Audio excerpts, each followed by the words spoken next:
When asked this question, I've always said if there were some other desirable characteristic you would like make into a habit, you would simply put that under habit 2 as one of the values you are trying to live by.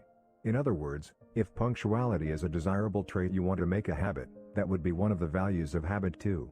So no matter what else you came up with you would put it under habit 2, your value system.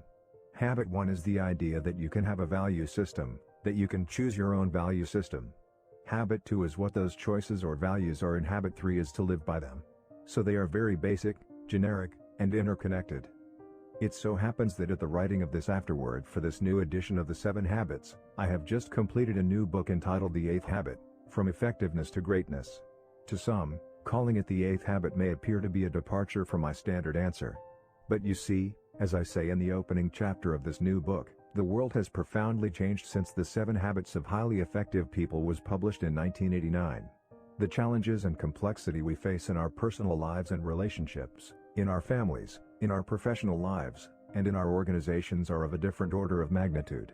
In fact, many mark 1989 the year we witnessed the fall of the Berlin Wall, the beginning of the information age, the birth of a new reality, a sea change of incredible significance, truly a new era. Being highly effective as individuals and organizations is no longer optional in today's world, it's the price of entry to the playing field. But surviving, thriving, innovating, excelling and leading in this new reality will require us to build on and reach beyond effectiveness. The call and need of a new era is for fulfillment. It's for passionate optimization, for significant contribution and greatness. These are on a different plane or dimension. They are different in kind just as significance is different in kind, not in degree, from success.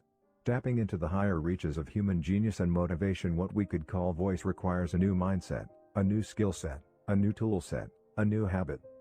The 8th habit, then, is not about adding one more habit to the 7th one that somehow got forgotten. It's about seeing and harnessing the power of a third dimension to the 7 habits that meets the central challenge of the new knowledge worker age. How does notoriety affect you? It affects me in different ways. From an ego standpoint, it's flattering. From a teaching standpoint it is humbling, but I must strongly acknowledge that I am not the author of any of these principles and deserve absolutely no recognition. I am not saying this because of a desire to be modest and humble. I am saying this because I believe it, that I, myself, believe it. I see myself, like most of you, as a seeker of truth, of understanding. I am not a guru. I disdain being called a guru. I want no disciples. I am only trying to promote a discipleship toward principles that are already in people's hearts, that people will live true to their conscience. If you had it to do over again, what is the one thing you would do differently as a business person? I would do more strategic, proactive recruiting and selecting. When you are buried by the urgent and have 1,000 balls in the air, it is so easy to put people that appear to have solutions into key positions. The tendency is to not look deeply into their backgrounds and patterns, to do due diligence, nor is it to carefully develop the criteria that needs to be met in the particular roles or assignments. I am convinced that when recruiting and selecting is done strategically, that is, thinking long-term and proactively, not based upon the pressures of the moment, it pays enormous long-term dividends. Someone once said, that which we desire most earnestly we believe most easily. You really have to look deeply into both character and competence, because eventually, downstream, flaws in either area will manifest themselves in both areas. I am convinced that although training and development is important, recruiting and selection are much more important. If you had it to do over again, what is the one thing you would do differently as a parent? As a parent, I wish I had spent more time in carefully developing soft, informal win-win agreements with each of my children in the different phases of their lives. Because of business and travels, I often indulged my children and went for lose-win too much instead of paying the price in relationship building sufficient to really develop thorough, sound win-win agreements more consistently. How is technology going to change business in the future? I believe in Stan Davis's statement that when the infrastructure changes, everything rumbles, and I think the technical infrastructure is central to everything. It will accelerate all good and bad trends. I'm also convinced that it is for these very reasons that the human element becomes even more important. High tech without high touch does not work, and, the more influential technology becomes, the more important is the human factor which controls the technology becomes, particularly in developing a cultural commitment to the criteria in the use of the technology. Are you surprised or astounded at the universal popularity of the 7 habits, with other countries/cultures/ages/gender? Yes and no. Yes, in that I had no idea it would become a worldwide phenomenon and that a few of the words would become part of Americana. No, in the sense that the material had been tested for over 25 years and I knew that it would work primarily because it is based upon principles I did not invent and therefore take no credit for. How would you begin to teach the 7 habits to very young children?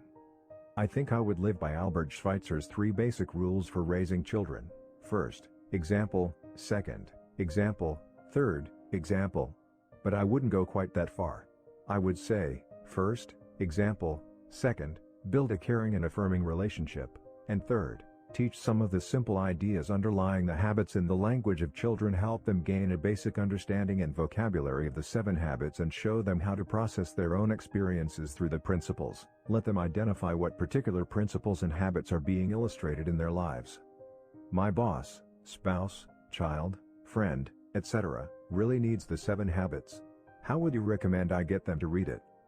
People don't care how much you know until they know how much you care. Build a relationship of trust and openness based upon a character example of trustworthiness and then share how the 7 habits have helped you. Simply let them see the 7 habits in action through your life. Then, at the appropriate time, you might invite them to participate in a training program or share your book as a gift or teach some of the basic ideas when the occasion calls for it. What is your background and how did you come to write the 7 habits? It was implicitly understood that I would follow in my father's footsteps and go into the family business. However, I found that I enjoyed teaching and training leaders even more than business. I became deeply interested and involved in the human side of organizations when I was at Harvard Business School. Later I taught business subjects at Brigham Young University and did consulting, advising, and training on the side for several years. During that time, I became interested in creating integrated leadership and management development programs around a sequential and Ballin of principles. These eventually evolved into the 7 habits, and then while applying it to organizations it evolved into the concept of principle-centered leadership. I decided to leave the university and go full-time into training executives from all different kinds of organizations. After a year of following a very carefully developed curriculum came the development of a business that has enabled us to take the material to people throughout the world. What is your response to the people who claim to have the true formula for success? I would say 2 things. First, if what they are saying is based on principles or natural laws, I want to learn from them and I commend them. Second, I would say we are probably using different words to describe the same basic principles or natural laws. Are you really bald or do you shave your head for efficiency's sake? Hey, listen, while you're busy blow drying your hair, I'm out serving the customers. In fact, the first time I heard the expression, bald is beautiful, I kicked the slats out of my crib.